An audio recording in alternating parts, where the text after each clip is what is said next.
Did I disturb me, good people? Oh, I had a habit of doing that. Lock your doors, they'd say, Temperance Lloyd be coming, or beg the breed out your very mouths, or curse your children to an early grave if he turns her away, the ugly old hag. Ugly? Is that what I is then? I wasn't ugly once. I had a husband. He must have seen something worth marrying. And then he went and died. Oh, I know what you're thinking. And believe you me, there's many times I could have killed the feckless old fool afore his heart went and burst from the weariness.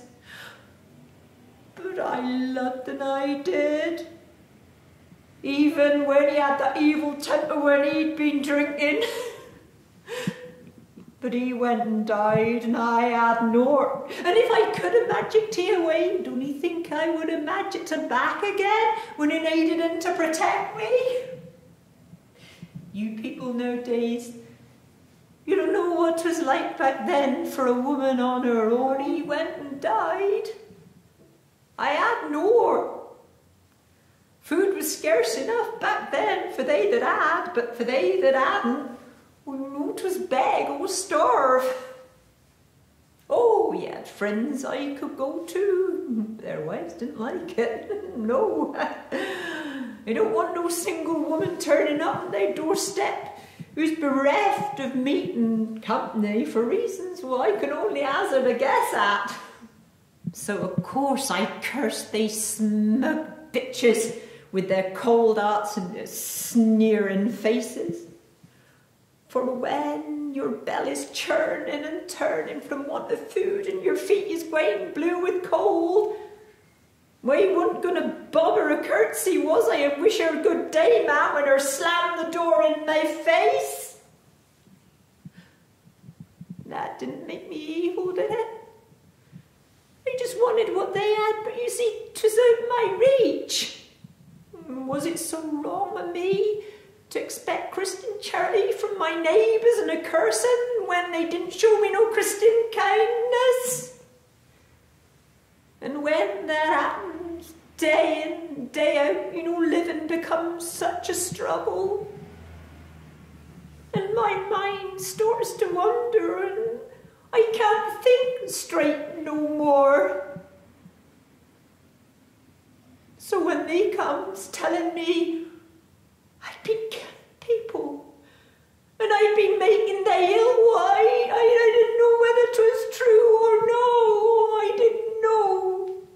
And they say women who slammed the door in my face was grabbing me and tearing at my skirts and equating themselves with parts of my body I hadn't seen daylight for years.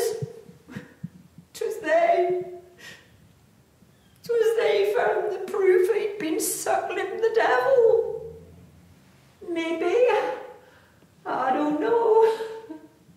Maybe I had entertained the devil as a magpie or a toad or a cat. I don't know what I said. I was cold, I was scared, I was frightened. I don't know what I said, but there sat Johnny O, the town clerk, and all the while he's scribbling down in his book with this smirk on his face, and he's turning all their hearsay and their suspicion into what they call the truth. And afore I knows it, I's going to Exeter to hang as a witch.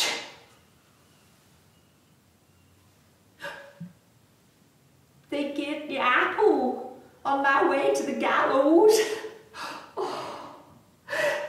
And when I bites into it, they said, there, 'tis proved her's a witch, her hadn't got no conscience at all. Well, that wasn't true neither. I was hungry. I hadn't had naught to eat for days, maybe weeks. I don't know, but when I bites into that apple, I feels like Eve when her was blamed for the sins of the whole world, you see. But when I looks across the crowd to see my accusers, 'twas like these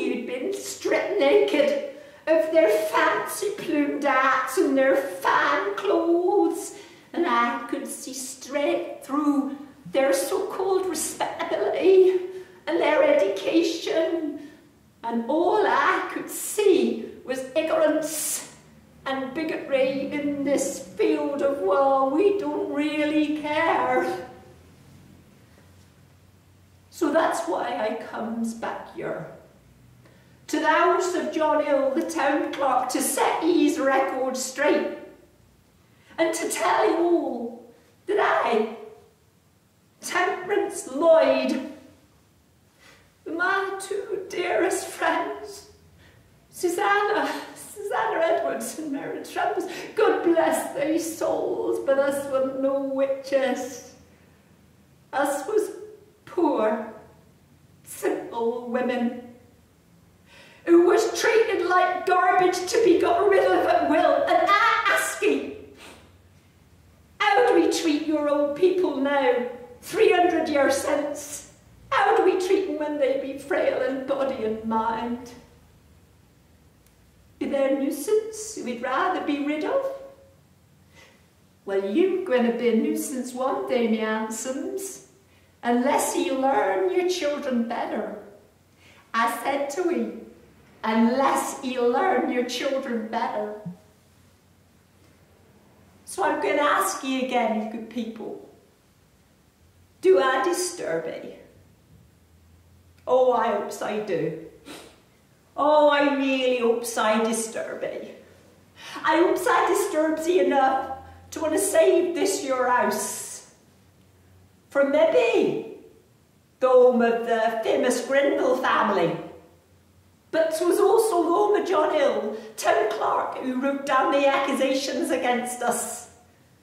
And I hope I disturbs enough to want you to save this your house as a place of learning, as a place of learning about the Bideford witches. So peoples will always know our story, and they can be educated about social prejudice, you know. Because if they takes a brew and you sweeps us out of your conscience because it makes you feel more comfortable, then us have hanged for naught and you bean't sorry at all. So I hope you're going to do the right thing now when you've got your wits about you. Because you know one day you're also going to be old, and by then maybe it will be too late, no? You know, I knows, Temperance Lloyd, I knows 'twill be too late then. I knows, you listen to old Temperance.